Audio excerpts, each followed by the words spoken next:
babeao se fe au moli mai se nu mamao manatu ifo ilo uloto ya o fili male poto soy manatua la tafe ngaina ya oe e muta onolo walofa e pele oe ilo ufatu ulo mana o te no foma o lau Yesu lea na e fina umaiai there was a bar, it's a sea fire, my Savior. Delio Yesu carry so.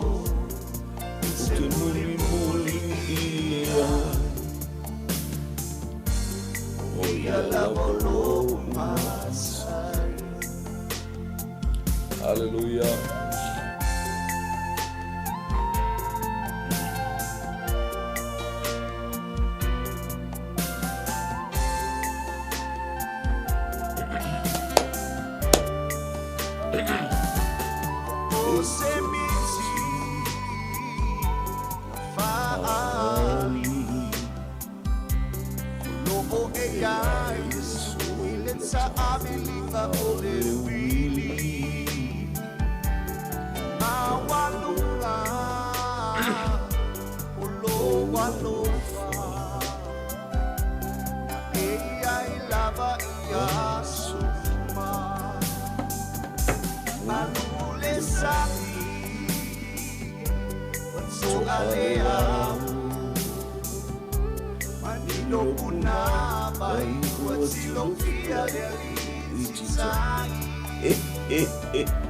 Hallelujah. Glory, glory, glory. Jesus.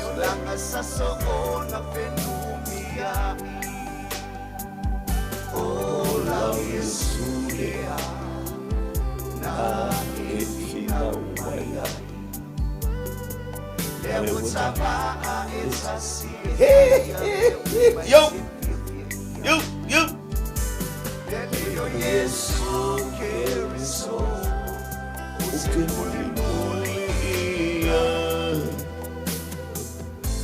Oh, ya la bolo masai. Oh, la Yesu lea na e fina umaiai. There was a bar, it's a sea. Ia lele ila nei taiao. Yo tato talo. Tumau ya te oele vi inga, tumau ya oele fa manu le fa ne tanga le atua manu malo ma le atua sili. Le atua e ole mamalu e ole vi inga e ole. Hallelujah le fa ne tanga.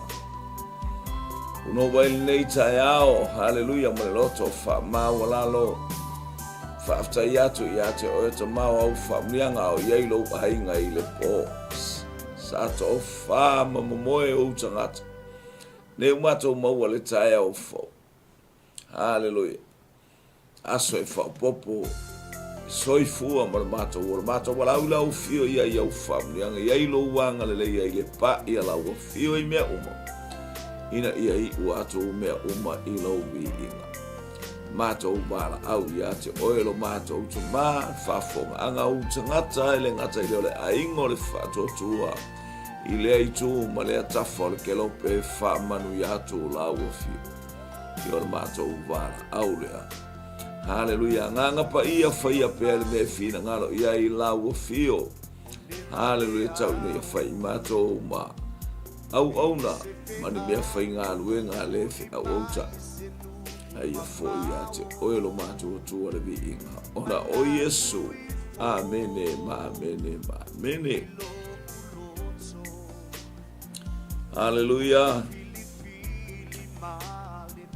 Praise. Ia whatalofa atu Samoa lo watu no whatalofa foi. Hallelujah. Ile au whafonga, le wingo le Tuutuulima le afi, ile atayao ma le itu waso, ile ile ngalei o le atua. Hallelujah. Ina watafa imea whatasi ma oe lo uso lo utua fine, lo utua malo, utina au auna le atua whamunu ya atu le atua. Alabai e whangunga lei, ma lei fua mai, maua le. Malo longa yo to tino pi ia le ngata mafau fau mo tatou loto tatou te baba ia tu ai fo ile si ui ole tatou savalinga hallelujah ile nei vaenga ole tai au ia le praise God ia ole wa anga ia tu tatou polo kalame Tuutuulima le afi ai fatalo fatu su ile tatou fale wale se le global kingdom hallelujah. Ia fatala watu sunga le fatonu talo fa ila sunga mi ia le li mai kweta le angelu tau mi ia le li ia malo le soifua ai la o mau ai fa manu ia ngale atua gata foi le fa tu ia sara hallelujah ia vi ia le li o lo malo sila val faltua hallelujah so la no saunia o malanga o kile ko alu peo ai se lo ku kile ko alu ai serma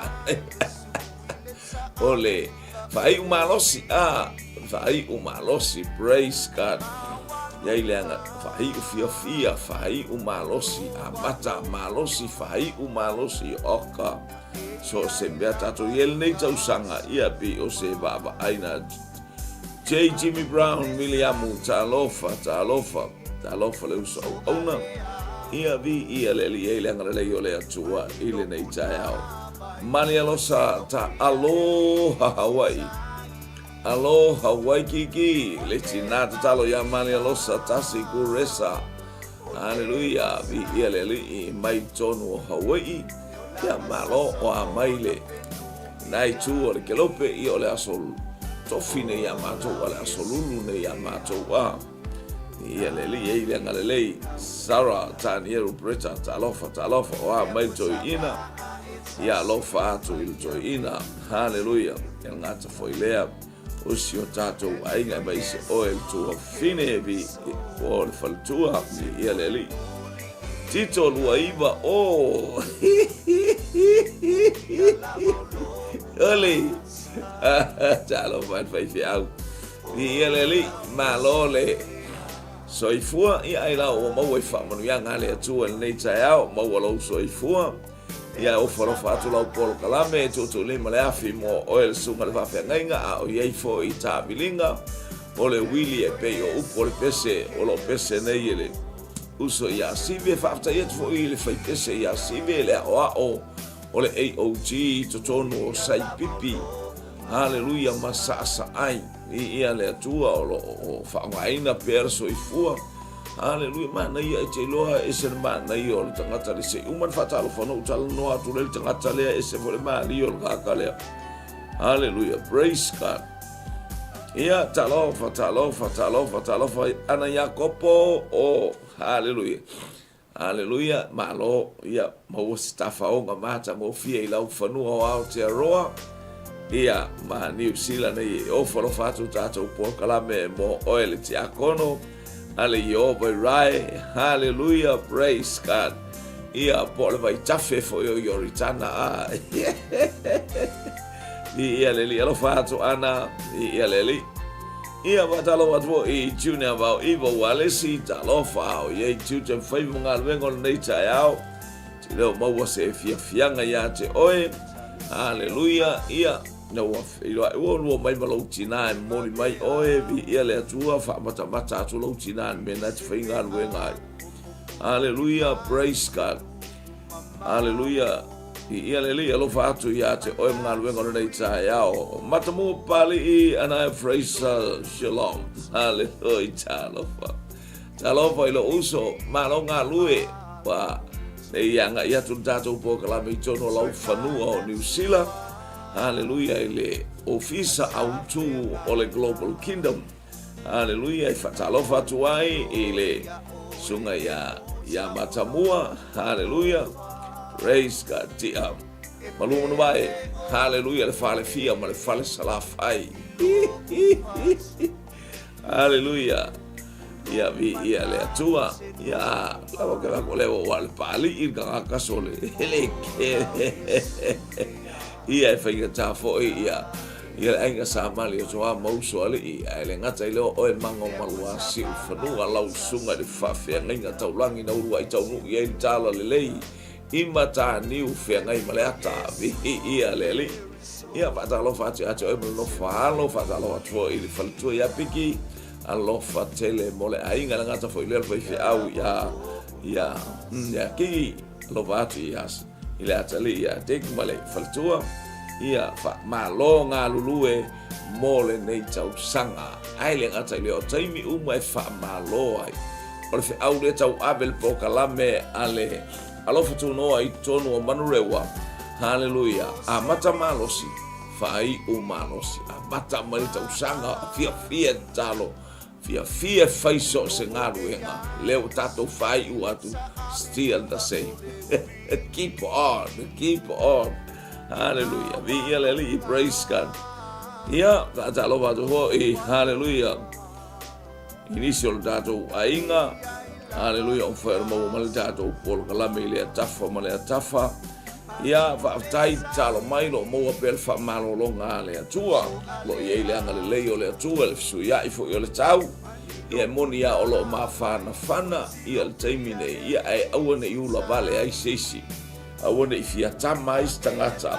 Hallelujah. Fai pea tu langa i masa ni ai tātou Samoa ana Yakopo fai whalei o la ia o tātou lava tātou te masani ia tātou wanga i Samoa ia o tono nei atu nuu ia beba mei fo i o le fai fo i arsuki ia i leanga le lei o le atua nei te ufia tama seis ia e te i ua Hallelujah.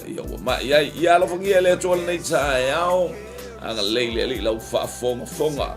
Hallelujah. Fa manuia le tua ia utato ia le upo le tua fa soa mo o Tuutuulima le afi. As fe au fo i tato baba ai po le asfi ngalo le tua ile nei tuaso. O le mata upo e fa tusia mareko ia le mau faiso. Mata upu fai so fa fia na fa fonga ia i la unga au na le atua ma so se tasi o tala ia i marfe au le tala lele ia o to amal nei tae ao e tatou te tapena ai a o tatou tapena atu i le tau afiafi o le lua afe lua surumale lima tapena atu ai lau kirisi masi haleluya wale fa mnatuina o le soifua mai o le pepe o le manumalo o le pepe o le alofa tu noa o le atua o whaalia o le utino tangata le upu o le atua ona o au, ona o oe, ona o ita ua o tangata asala mata upu e whaatu si a mareko al whai upu la lea e toru suma lima e anga i mai lalo i leo ilona whai unga ia lela u tango e oto atu nai whai upu ia mataltala o lela maaso uau o ile afiafi ona fetalani atu lea o ia ia te i latou. I nā tātou o atu ia i le tasi tu. Hallelujah. Praise God. O le aifa au tātou porkalame le urutalana va aiana na fiola tā pena. Praise God. Hallelujah. Sa efa fonga ia nafi asa kaio. Ia e te tauna ola tā pena I ia le tato ia le ola tā pena. Praise God. O le ala maso o i le afiafi. Ono fetalai atu wai lea o ia te ilatou. I nā tātou atu ia i le tasi tu. So a tu antala noa Iesu i lunga atu la tala noa Iesu le hano noa i o whata otu. Malimata upule wha. Ao si vaenga muli ala leo fata oto Iesu e tala noa Iesu anga i le fua le sinapi. Pea wha pena le fatu otua. Sta mai fua la vaela i titi. Ai ao o ine na tupu le la au o se la au tupu tele ma o se la au e. Ma ia wha manu yanga e o whanga i ai manu lele. E tata ai. Manu i lalo vi ia le li e be mala autoputele. Vi ia le fatu tua. Hallelujah. Amata mai e pe o le force na pia o ina ngalue ina pe le fatu tua, ngalue ina pe le fatu tua, e ina be lo fatu tua mala au mafala. E ina be lo fatu tua. Hallelujah, mala au polo langa e mapu ma iai le totele o ila o tangata. E fai oe, hallelujah, ma whamanuianga i se uso, stua fine, se o manu alia lo na loto i lea taimi, ma lea taimi o apor kam, langa lea tātou te iai i le pasa souso. Hallelujah, o le fatusa lea o le upua lea tua, o lunga o le vasa. O lo tātou i le upua lea tua, ai fesoua ina, lea tātou te iai, o le ale winga o le fesoua ina ia ngai iei le test. Ina ia iai se test i lo whaatotua. Tauna iei se tofonga ia te i tātou pe ana uwha a i lo atu te lo taimi aua tau te ofo i le tofonga e pei o le afi. Tanga le i se tofonga le tātou whaatotua. I lo tātou las tangata malosi a. I le o maua e tātou le whaatotua tātou te pa ia ima whaamanu ia i. Nā le tāo e mwhaina tātou to le whatua i o le oa unge o lo whakua kua i. Ai ale ai se testing, ale ai se se tofofonga. E le mwhai. Le ua umo, se te whafonga man whai mua. Le ua umatu fo oi patosu. Hallelujah. O le ana vaso, o i le afiafi. Le ua umatu fata oto le ata o le upo le atua fata atia mo le tausanga atoa i lo langa tele o taimi tatou whaalongolongo aso sa, aso lulu, aso wharaide. Aero na sa, aso ngafua, aso lua, wa o aso umane. Lea ia ngā i atu waili tatou whaamalosi. Hallelujah, tae awa uli a fiafi, tae awa uli a fiafi, male anoa i o whaamalosi. Praise God. O lo kava i lunga tātou klopo. Ai le ngata i le o lea i tūlangi, ma lea i tūlangi o lo anga i mai ai. Le anoa i o walesi whaasaralau ape o le maola i e whaamanu o te pau e alana o te o le mga pau ale lo waras whaalasalau e o te manatuaina le o waenga le i le maola i le Livingstone. Praise God. Ia vi ia le manisio whaasaralaunga lea e anga i atu. Lea tātou te baba ai talanoa ino le upo lea tualo no vinga o le isiaba noa ti Apollo. Hallelujah. O le isiaba noa le mea le anga. Pea eva ai lea whaamalosi ma le whaamalosi so e atu lea va enga le Facebook ma e tango atu e baba ai ane e tilo i lea. Hallelujah. Le ainga mai Tuutuulima, mai Hawaii, mai Amerika whasaralaunga, ole upu le atua. Ia mata ulea fo ila aile na artae au lea fiafi. Ole 24 hours. Awai esel tātou taimi, esel taimi a Hawaii, esel taimi a Amerika, esel taimi a Australia, esel taimi a New Zealand nei, di ia lele iso se tafa o le laulangi, we were different time. Afrika, lone tona, United States, io ese uma ia taimi. Olo no winga la, hallelujah, praise God. O lea o tae au ia tātou ala uafiafi mai oi i Israel, i to tonu fo i o Afrika, i le meolo ia i misionare o le o tātou ala whaimale tae au. Ia a lae wa a mata fo i le, ia le pre-meeting ale a missionare sa moala ia ua ia so se me le va ai le upo le atua ua le ila sava no ti Apollo ale mena tatou ti ofoi tatou wa ai ti tilo tatou watu no vi ileli praise God aua e te whaatamana aua e te whaatala le mea pa ia le atua e non mena na tupu ia il to ina isi tamaititile o kaino. Hallelujah, le to e fai il tala le tusia e peru.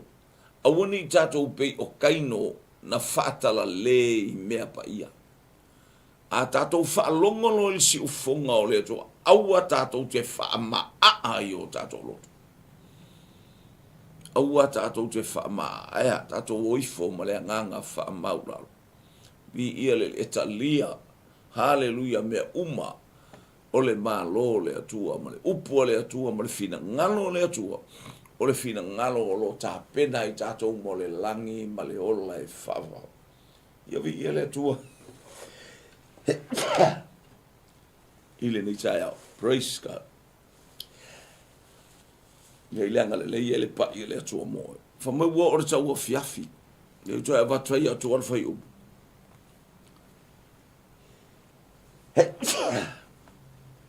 Whamai o lea la vaso.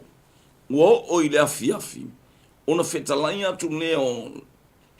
Ona whetalai atu lea o ia ia te ilatou. I nā tātou o atu ia i le tasi tu.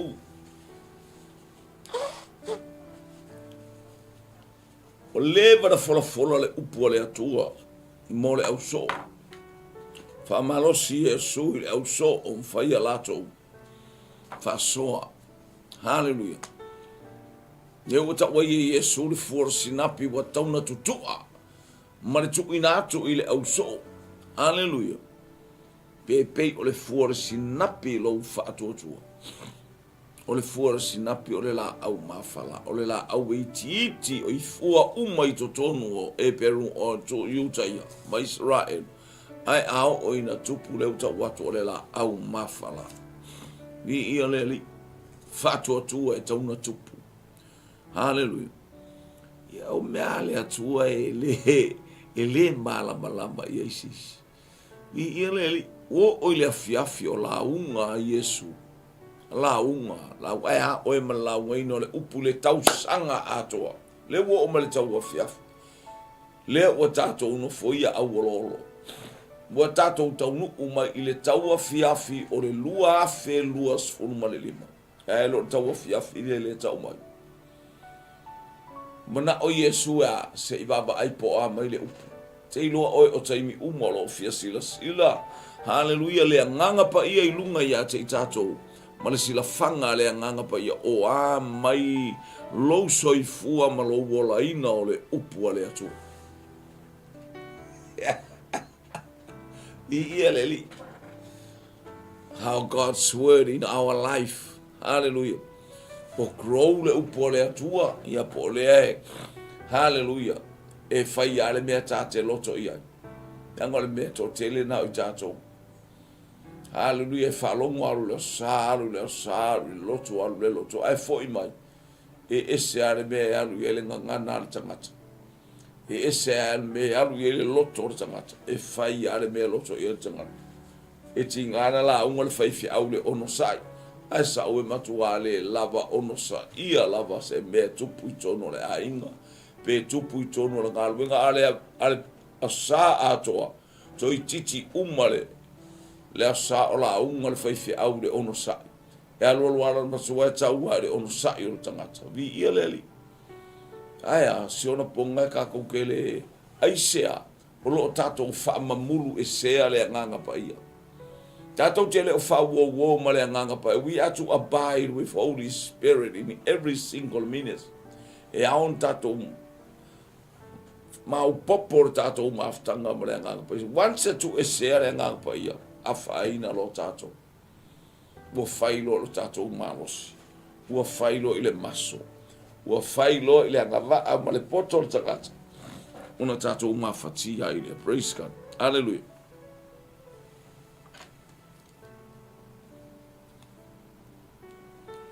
Praise God. Hallelujah. Hallelujah. Hallelujah. Glory, glory, glory, glory. Vi ele tu, ele tato vai ele worta o fiafi. Ai fa mai Yesu se tato e ele me la fina ngal wot mana o Yesu e tu ule upu le atua I lunga o lona toftu fong. Se fia sila te lo tai mi o mai fia sila mai le atua ila na upu. Po e soifua po ma o wola. Nea le utango Yesu e le fiafi. Ma Yesu tato wo. No winga le mana o Yesu se fia sila Yesu ile te leo le fatu atua le ile so ole le ile so le fa apena I tato o le mena fai Yesu yo na so lea ua sau le nganga pa ia na te fia sila i le soifuanga ma le olanga ma le tupu ane o le tangata ia le. Haleluia. Na le watu. Yesu kakore va ai ol pikola. Le watato o atu le isipito. Haleluia. Le watato o mai le taimi. Haleluia. Ua tuu ai le upua le atua i lunga o le toftufonga o le upua le atua. Po o manuia i taua. Po o a mai i taua. Tuu ia le. Pe ia alfaia o nga a faifai o nga kawanga i le test. E ba ai e tamaiti po o a mai le tamaiti o a mai le tamaiti na tonua. La le walu atu le baa. La le turioso pe se me fia le turioso i le baa. Ioe, ioe. Au tai e lunga le baa al faarutanga.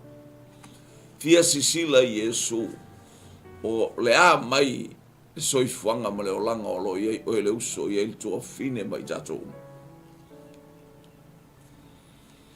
Wala tautu ua le motu o tangata, ua i le waa o ia, o na lātou ameloa lea o ia, ua whatasi fo i ma ia isi waa iti. Ia wai na fo le motu o tangata i le tu ua, ia le o mai o tangata. A ele o fia waa Yesu i tangata ia e mua tu ia ile upu, ia e mua fia tofu tangata ia. Haleluia, te ilo o le uso au auna, o le uso ono, o le tangata o talia Yesu e fai mali i mawhaola i lo wolanga. E ta tauna fai o e mawhaamanianga isi tangata. O le ta oto Yesu e te eleva a iefa mai le i, ia e watu fo i tangata. A ele o tangata ia le au tū te le i ele fina ngalo Yesu o na so, e mua i o na so. Pia mātua mwhanau. Whaatonu lau whanau, au tate pupufua i whale, au tate au fua whai whanau aisi. Matele ia tātala. Aile o whaia se ata, aile o whaia se mea lei i lau whanau ma lau whanau. Apena isi tangata e tupu aile bebesi mai matua, o le poto e sue, o le poto e whai tau mase, aile i loa whai tau le mele e o laila na whanau. Ia tate whaauta fo ita, praise God. Hallelujah. I ia leli, o mea o mai whaatonu ai, e tau no whaatonu wa mua, whanau wa whaiwhiau. I le whaina o whaatonu tonua, hallelujah. Hallelujah. I se maa losi le whanau le ekalesia, a uwa i atu e masae, mako a masae pu wale mele i e lau whangau. Langa le upule ale atua e le tauna e ua le utu poto le mata o lo uso. E ua la le utu poto le mata o lo uso. Fale kongu. Lai fale kongu lo makanga e ka aki ai le o ngā pala ma le o ngā ua aya. Ale fo mai kak mai so e ue seare me ngai lo maka. O lo tango e ave ese. Hallelujah. O lo wola wha masino sino. Fo mai lo Yesu le mata upu e fito le tusia mata yo. Aua tau te wha masino atu. Awa o le whaamasino ngā tau te whaamasino atu ai. E whaamasino ina mai uso. Amen. Awa tau te whaamasino atu. Awa o le whaamasino ngā tau te whaamasino atu ai. E whaamasino ina mai uso. Ele mo mia se o la whaamasino sino. Mana o ngana Yesu ilo na au apostolo malona au so. Auange i whaia e se meka o se o la whaamasino sino. Hallelujah. Fato a whai alau whainga ina ua e loa, hallelujah, le a fionga le atua, ma le whaonga ina o le anganga pa ia, la hafo e whamai le anganga pa ia, awa ki whai e fua le kamare ale whawhingi la, anga e whape ngafo leo langa o lau whaanga. Hallelujah, vi ia leli. Ele mana o Yesu e whai se whaamasino ngā rono. Ao ola ina maua o e le anganga pa ia, whaamanu via le anganga pa ia ia te oe. E te wa ai tangata i e te tau whaamasino, tupu i e lo alofa, te alofa i e. Anga ele o whai ele me taun whai. A oa ora tama e tu samara, ma whaatonu tau. E te langona fo i e te talo i fsoswani atu le atua mo lato. Le wo mai le au so ilunga le waa. Si tato wa atu le waa po wheoanga i ai. Una tō mai leo le a whaa. O le matangi tele lava. tō mai le wha. O le matangi tele lava, o na whati mai ai leo pe au I to tonu o le wā. Ua tumu ai le wā. O e taua e wholaunga le wā. This is our wholaunga from the beginning of the year. January to December. Hallelujah. O lau wholaunga na. O lau wholaunga lea. O lau pulea lea tua. O tuli oso le va ai tō mai lo le wha. A lai wai lunga le vasa. I ia le li. Oka. Whapena le wha. O matangi angi vale le soifua le tātou. Ai le to ua. Le anga le mema na o e tofo ai le upua le atua. E test ai le upua le atua. Hallelujah. E le mawhaina a veso le mema mana o le atua e whai. O le mewhina ngalo ia Yesu e tatau. O na o le au so e o I tātou. E maisi o tātou taimi a fua ai le o ino le upua le atua. Praise God. Po ia se malosi. Po le altu ai ngā malosi. Le altu ai ngā whātua. Le te ngā lue ai. Hallelujah. Po se whātua wha maon. Po se whātua so nāna. I ia leli. O lo oangi mai le matangi. Nā angi mai ale matangi ile a matanga o le tausanga. Tato iai fo I matatou ta pena atu le whai unga o le tausanga. O lo o iai pēle matangi lea. Vi ia leli. Hallelujah. Matua tō mai le matangi lea te. Fo te i au so. A ta ule whae le whai. Le mawhai. E ei matangi malo si ese I tu ai ngā matangi. E au mai e tofo ai lau fōlaunga. Praise God. O so mai lea tangata ma lea whawhita auri. O so mai lea whawhia fusu mai lea whamaualunga mai lea. O so mai lea maliu. O so mai lea whamai. O so mai ia mea tātou o whāna e pēsi ai tātou.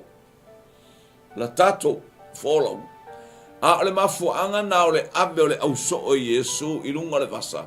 Se I yangi mai le matangi. Se I tuu mai e Yesu le matangi. Ele o se isi na mai le matangi. O le talatus pa ia au mai e Yesu. Le tofotofonga ia te I tātou.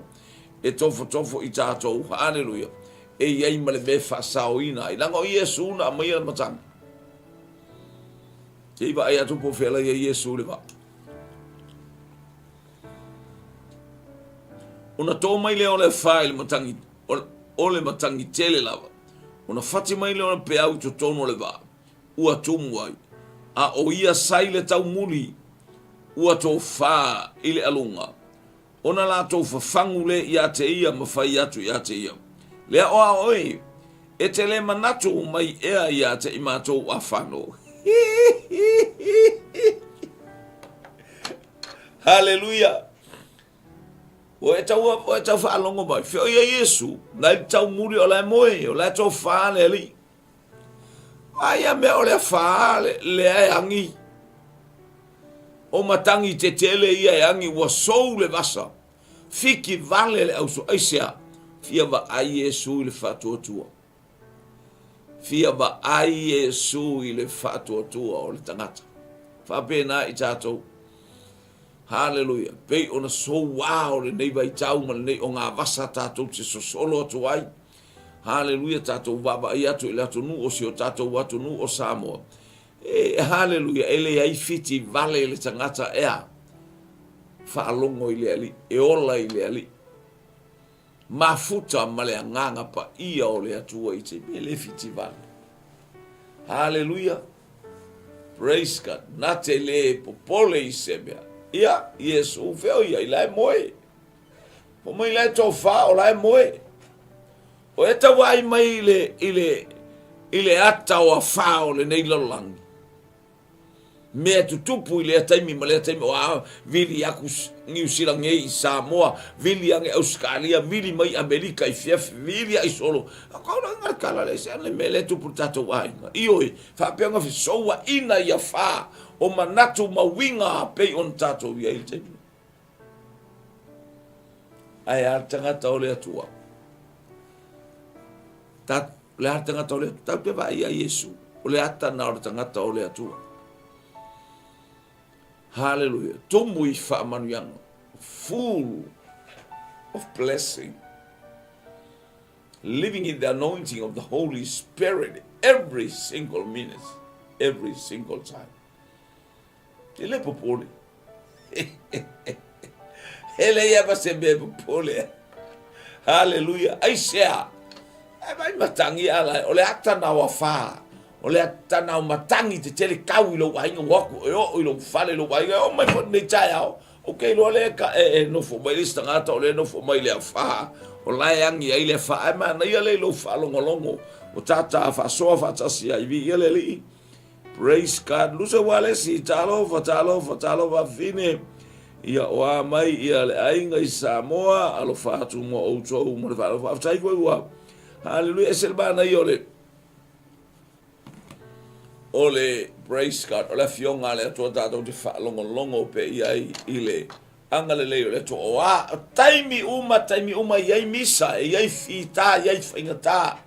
Ia le loto vale ia upore se fai le o afanga o matangi na ai o ina fai lo ia te o anga fa le fa longo ia o tangata. Hallelujah. Tangata o le atu o le tangata talia Yesu mai le loto fa ma walalo ma le loto malai ke malo lo le ke moya o ia. Ke moya o ia. O lo no la ele ai maso popole ia. Le ai ma se mea na le paual me o lotu ato lo tama lo fatu. Ka lepe le savili hangi ma lo sile suafa o Yesu. Ka lepe le anganga le anga. Sau mai me nei le mana o lo toto. Ia le ali. Pe ia le moia Yesu, ele ia se popole ia fanga. O le ata o fa o le nei la rolangi. O winga o le larolangi o pesi ai tatou ele o talanoa ia fa ia makangi. A o le akta na ma le fatusa tusanga o matangi ia angi. Fiangi makangi o angi karunga sa New Zealand. Fiangi makangi o afati ai ele ngata ia fa ngai ai palasi ai fale I Samoa. Wava ia ku kau I Samoa ia ukala ia fa ku ngai. Fai mai kala o kau ngai. O vilia ku fia kafe kau ila fia mai falo o fa. Those are storms and hurricanes in our life. Ilo tato wola o to inga fana le iai. Aya o il tangata o le atua. O le ata o keriso ilo wola. To afimali. O lo leo. Tamar suafo Yesu ka ofile angale po se mai faso esa on ko ainga se mai ai ku po se mai wale ngale ila nga ke go fongo fa le fa kongu le fanga o le mai suafo Yesu malolo suafo Yesu hey angale anga fa molunga al fafo al ese mengi yo Satani ele ai so wava no tau tala le pule le mana nga ya ke oi apply activate the pule le mana wo ya ke kako so war for long mana ia le tato awar taimi le sa war fainga malanga ole ya fiafi ua tato ia le tau wa fiafi ole lua fe luas fumalelima. Ele mfaiana asa mafafitauli mafaingata. Hallelujah. Fasoanga o kupe o amea uma. Hallelujah. Maua mailo totongi maua mai ese ale mela wa fasoa ia ilo kukongi. Ia langa la tatou ole au ole fana ole tua. Ai au fa longo mai se tangata o fa pena le o mautonu ona na fasoa na budgeting. Le budgeting o langa se lengi. Hallelujah. Mole tausanga.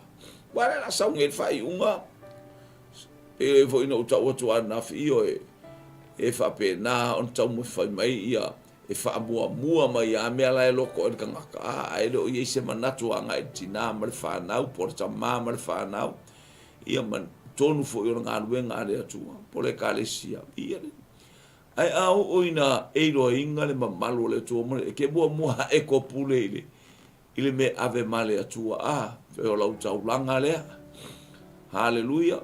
O lau taulanga lea, o lau se fulua i lea, o amea. I eleli. Praise God. E mumua e tangoto e se fo ima e tangwa be olo. Pere. Ia vi ia e mana ia le baba i le lau faso e esele flow lele. Esele saunga le muma mea Vi ia leli. E iai manui o le atua, e iai wha manu yanga le atua, e oa wha le anganga mea Praise God.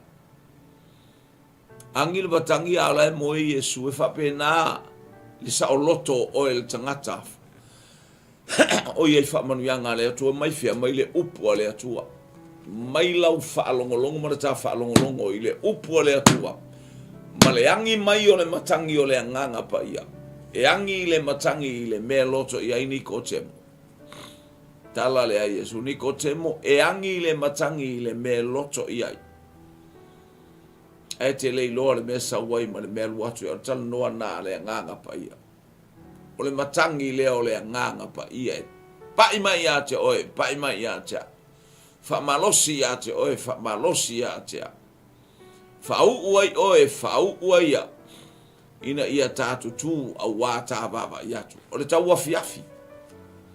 O le afiafi le esa ue. Leo tā ia i tonu ai le tau afiafi o le nei tau sang. Hallelujah. Praise God. E ano no a ifo. E uni tā ba atu le mana ia. E sauni, be prepared. Tā pena pena. Tā pena pena.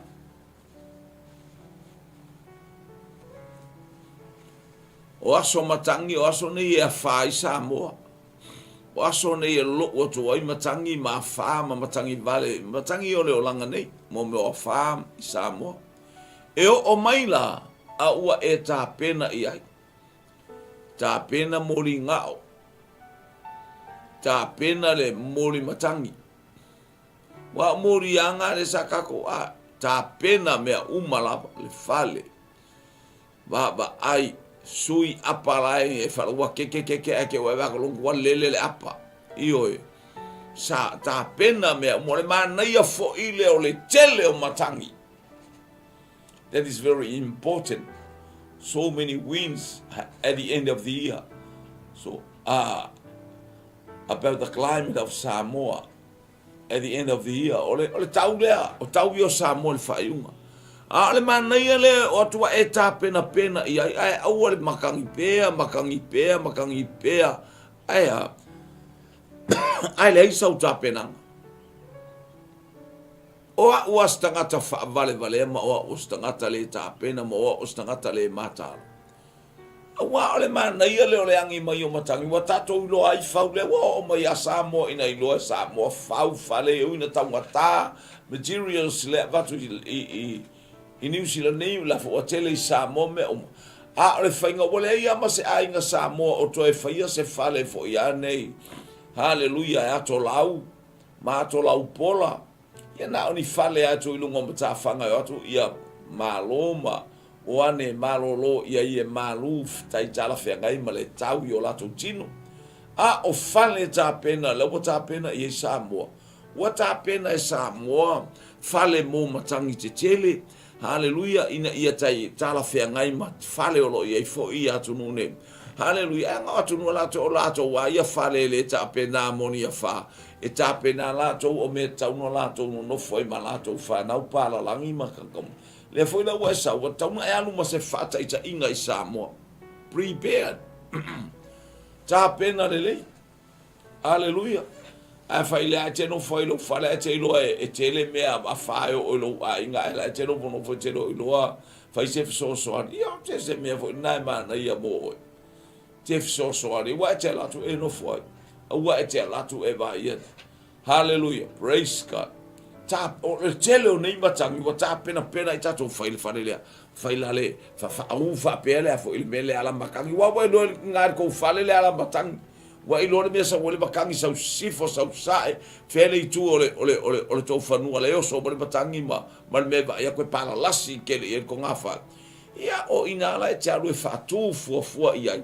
Fale o le motu le o tutu ila iai fale ta o fale a wha. Fale whapitoa mo a wha.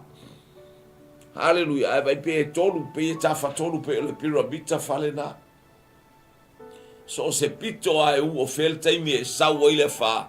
E taia le pito pe taia le pito. O lua ka kia ale fale ilona malosi.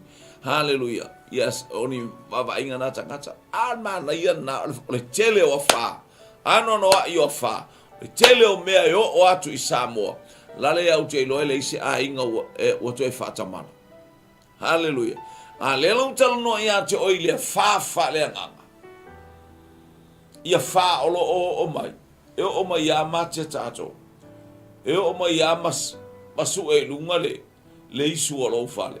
Ai sea fatamala o te fata ka umanga fa longo le upole atua au so o ka ni fata oto muni ale tal no ia Yesu tu dio solo le va o le ator sinapi o le ator le fata atua ile atua ale le woso au mai Yesu le matangi e testa ile au so aya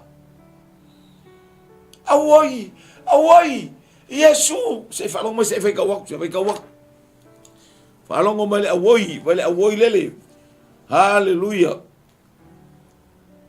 praise God a ia sai le tau muli wa to fai le alunga ona la to fa fangu le ia te ia ma fai mai ia te ia le a oe alenta la do nei le fo le muli ale le fo sinapi le fatu tua ai kukua le fatu atua ai malosi tau te fai atu i maunga na lafo i sami e le tala nola Yesu wa taluan tat na ola mai ele i fai aku a Yesu malantala inga i se maunga pa ape fai atu Yesu i se maunga o e ngare maunga o vaya anu e kui o inga ukore kongo hallelujah o e na maunga le atu olo o ese mga ukor fasale anga ai kuinga o inga ukor i kuokange pe se fata ita inga pe fa ya tu le monga o kleo ki le pole sa o ke saulo lia i oi awu ke inga alu ku mai o io le ai ma se me fa pe ai fa mai Yesu to te fa ya tu ina monga o fita ma fa fita u le ola nga lua bisangi malo uso nga lua vevesi ngai malai kanga o aile kanga lua vevesi porta ngata o lo anti polo anko lele wolua fikau ile filma ke ki polea filma ke ki por shopping center koi kiki wa fa pe au su nga lava ma lo ke nga ofu koi kiki a lua fika ya imalo uso wa ke ya lo pe la le mi milo mai lo kuwa alele koi kiki a lo fe lo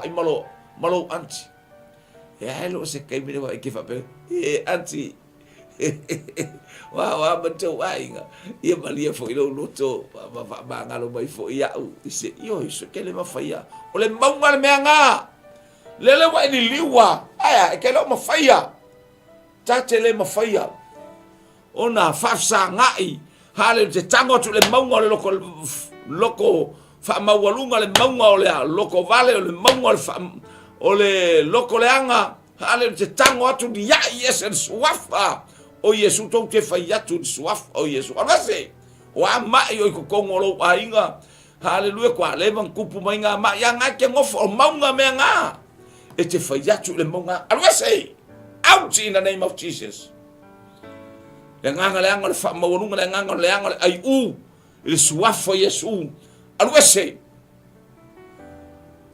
haleluya haleluya ke lor melenga kofu fa fiku ina amanu ile bai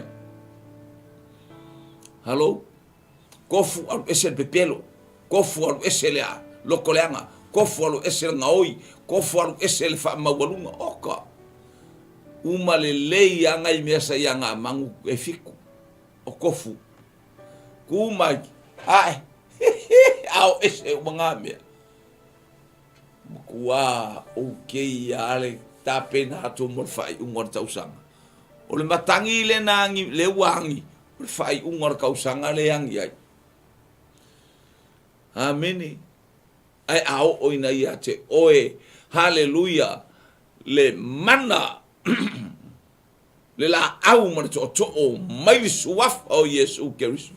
Te fato nua mea uma ile pule male mana mai a Keriso. Exercise le mea lofa ua au mai pule male mana. Oi tato e fo wa I fua. O le pule lena ar tangata na te whaia mea mai le langi. E ke le fa pe o le pule le fangua pule le a pule le ile ainga pe o mela I Samoa pule le ainga pule le fangua le makai a ese a.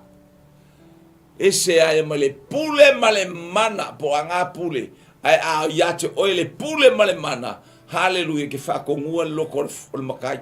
O lo savali o lo leo malu e fa kongo ile leo le makai oka fa pen matai kai se o fa ai unga sa fai ai ese malu le pai o le tali malu e te aile fifiki o ganga mai fe ia mea.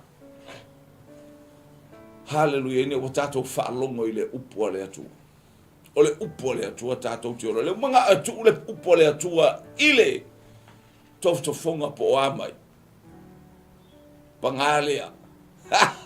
Yesu kele mangaku, kele master. So we are facing problems and struggles. Please help us. Hallelujah. Hallelujah. Ya se ingule kia ia le tsua.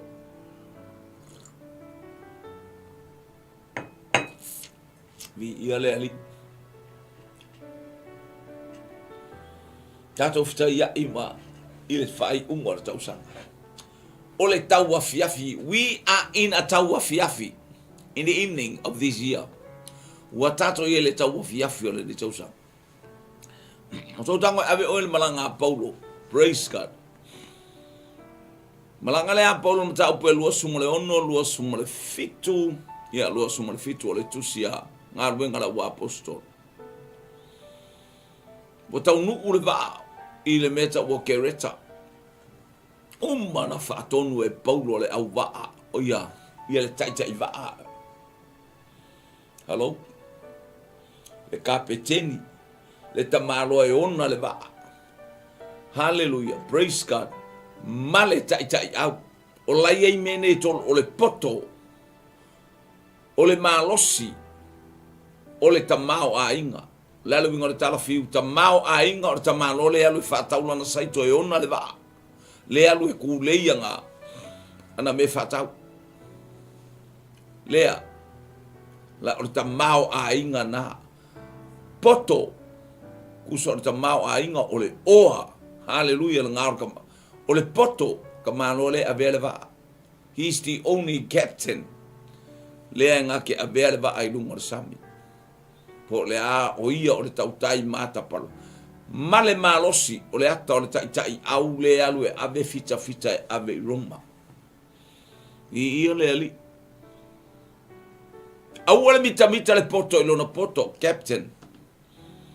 Awale mita le tangata mau oa, iana oa, oai. The man who owns the ship.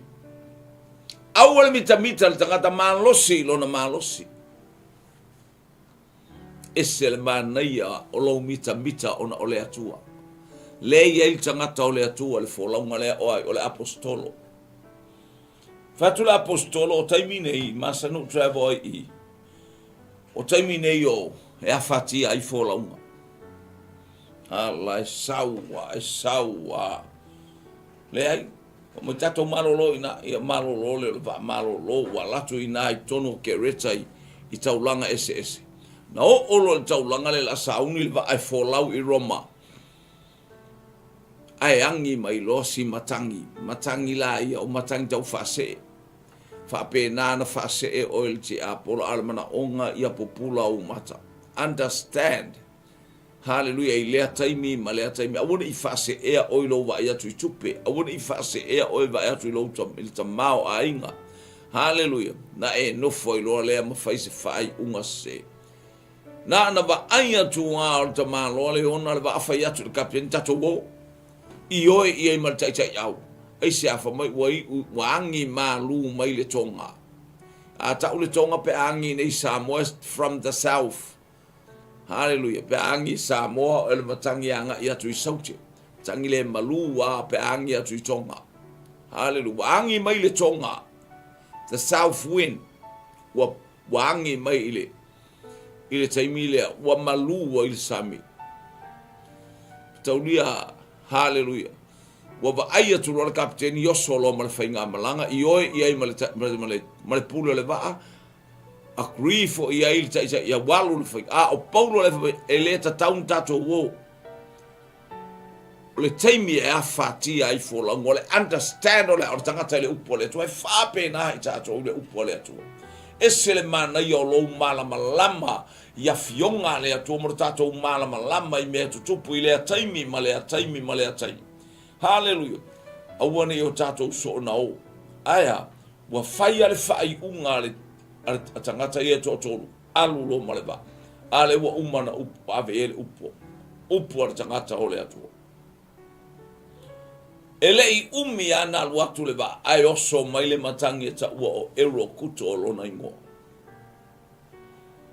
ole fa se fulu fa aso o mafatia wa tongi lalo le uto le va fela wa fia poko lale wa kia I saiko lale wa kia le oa marta mau ainga sauma le va langa ka mau ainga longa va a feo yen kai ka ya wa uma fia malos aya wa nga le va inga ye se pango ka sola ese maleva aya fa inga ia warka o kula fongo nga Roma ya fa inga le ai loa pe sola al pango ta na au mai o e tau ia il pango ta le ele wale ai wa fe meme ai le ngora il tangata o le atua to alele hallelujah nei fo la unga fele poto wale ai fele malosi wale ai fe o il tamau le tamau a inga male o tele wale ai bonga ole wako ilalo le oa wale lo el kapteni fa sanga le va ai se me fa sanga ia wale ai se fa mo le ola aya ar tangata ole atua la ia le fa mo le ola le fo la unga paulo al fa la ngo fa ai ule anga I Roma fa pe na fo ila ta fo la unga le ta te fo la we wa ta fo la watu uatu lata mai hallelujah leke risi masi ma le tausaga fou o le manaʻoga ia te o le manaʻoga ia te ina ia iai le faamanuiaga a le atua praise God wa vao Iesu le mataga Iesu ia moe a sole o le a moe a ua o mai faale tonu ia leli I te vafonga mai faipule fast food ona fetalai atu lea ona lo fluiva ona tula ile o ia mavavawa atu ile matangi wa fetala ia tu fo o ia ile vai falongo ia ina maluia ona mate le ole matangi ile wa matua malu o fita ama fainga tale o mai ia te itato o e te fata malai hallelujah o e te fata mala so se mea o mai lo so I fu malo wolanga o Iesu o le tautai mata palapala o ia wana allowinga le matangi allowinga le tinga o mai ate o ina ia hallelujah pupula o mata mai fa peane Iesu e au noa oe ma unei o te le mawhaia seme le atua le tama le atua le alo le atua le anga ete o lo fia mana o Iesu e fia sisila po o a mai lau tau mawhainga atu le whai unga o le nei tau sanga malo walo atu mo le kirisi masi ma le tau sanga fo po le asau wha feilo inga hallelujah au le ani au fua fuanga fa le nganga o le atua malona malo e ala ya kiriso Iesu le o tau mai o le taua fiafi na tapena o le taua fiafi na o mai ai a faia hallelujah mai fia mai ai Iesu le anga o le taimi le mana o mia Iesu e testa I lo fatu tua ina ia eva ai I le aso fou o le anga I mai o oe o le tangata o wha amanu yanga ia eva o le afiafi ma le taeao. A mata i le tau afiafi. Ia susulu ane le taeao. Lua afe lua suma le ono. O eva ai le manuia o le atua. I le manu malo o le atua ia te oe. A mata manuia se mea fai umanuia. A faina a mata mai a lau folau ai tatalo. Ai kia uoso mai mfafika uri. Watili ai na halu ilunga lau tatalo. Le tala i le manulele o le aeto. Fai ua le tatou polo kalame. O le aeto.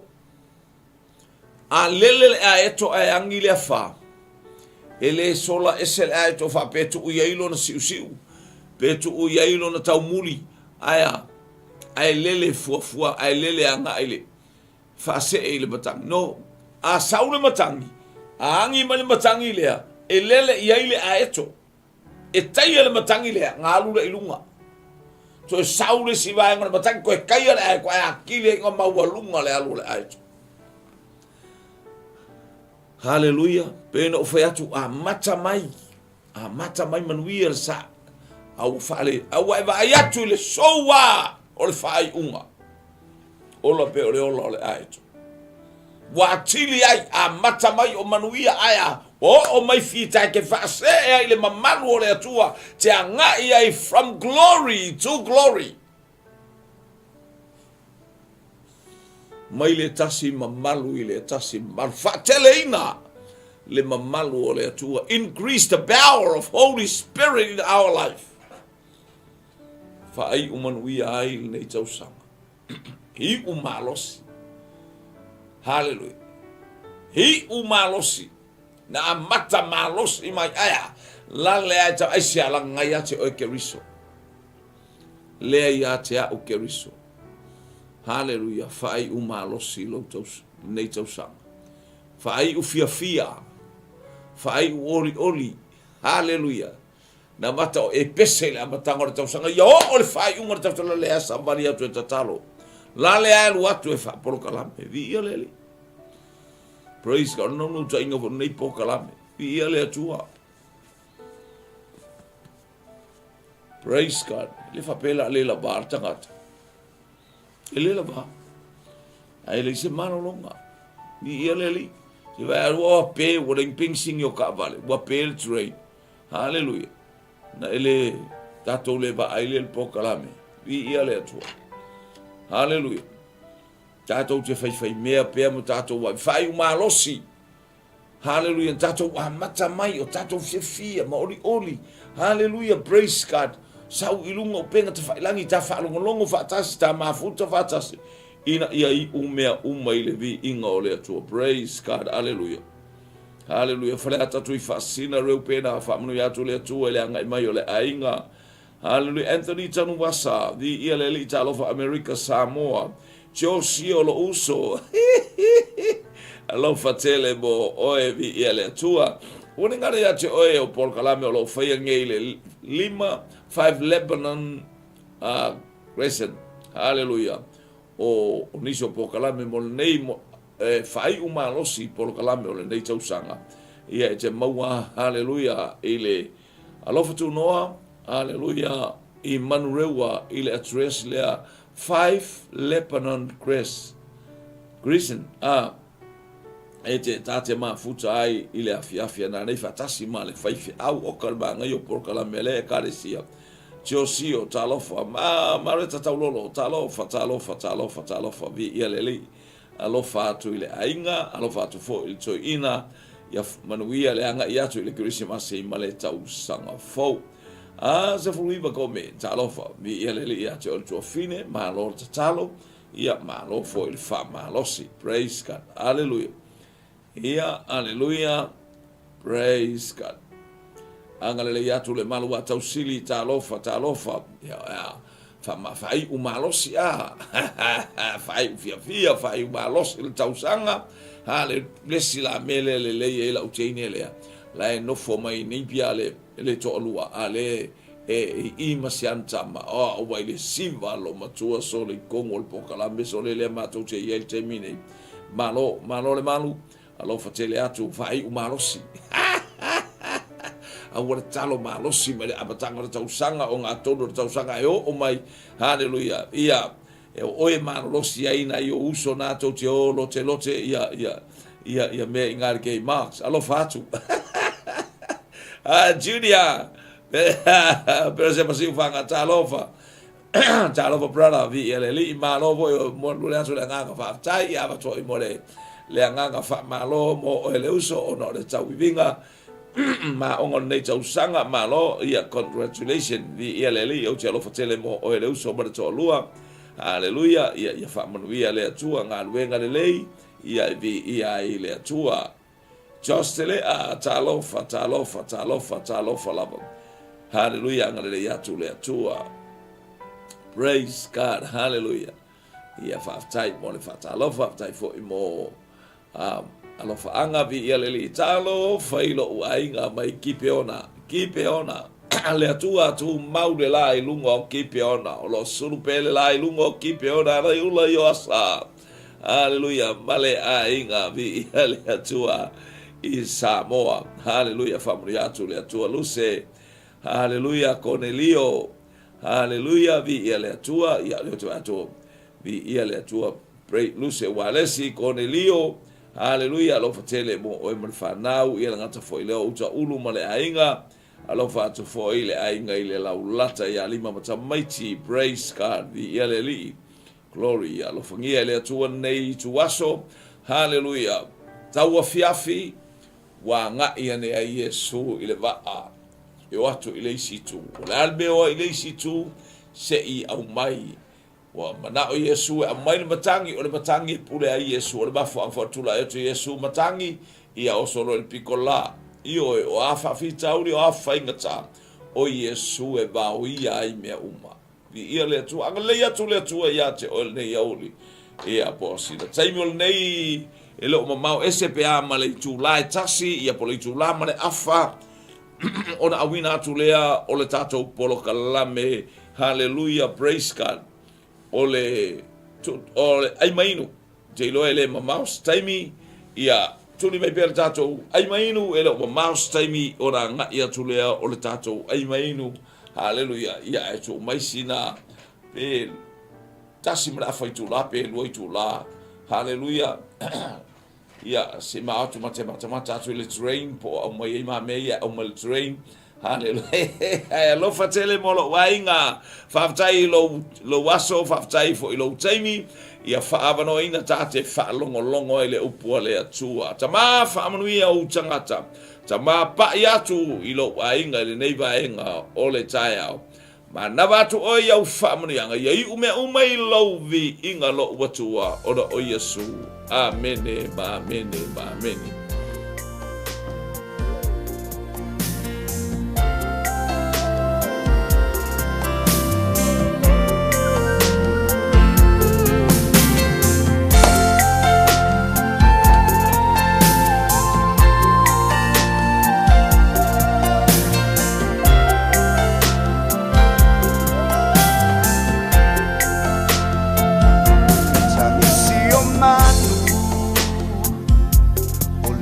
Veao Bebe se feao O momoli mai se nuku mamao Manatu I fo Ilo uloto Mole foi le ngan faftai sunga ya sibe Le oao O le AOG I pua ma tatou pesenga o le nei taiao e momole atu ai. Hallelujah le fe'a o le tala le lei alofa tele mo lau sunga ia manuia le alo atu le Christmas.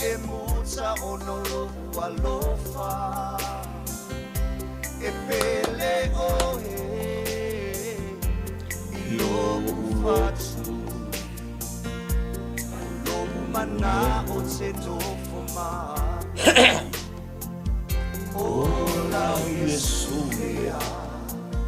na ouvinau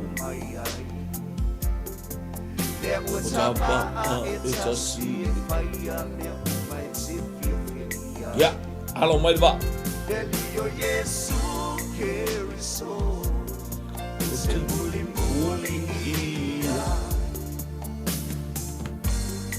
ia lavoro masai.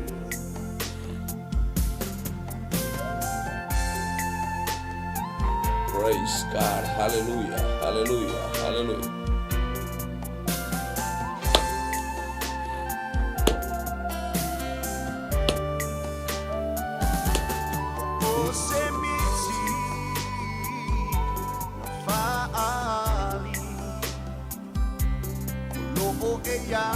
Yesu iletsa abilinga ole wili mawalunga ulo walofa eya ilava eya suma malule saki watso alea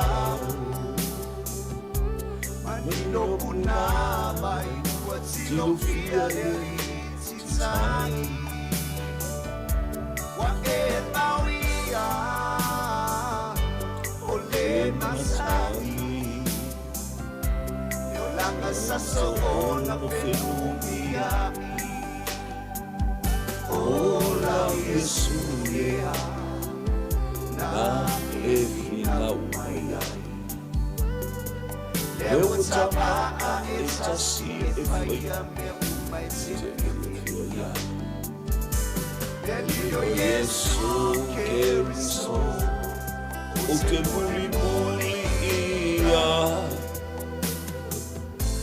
Oia lavoro masai Ola Yesuya Na efina umaya 𝚟𝚑𝚑𝚑𝚑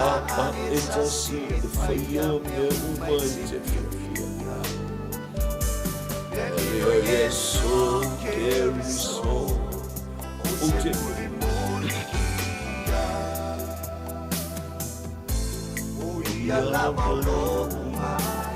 Vamos a ir al neighbor en ore, chayao no isu.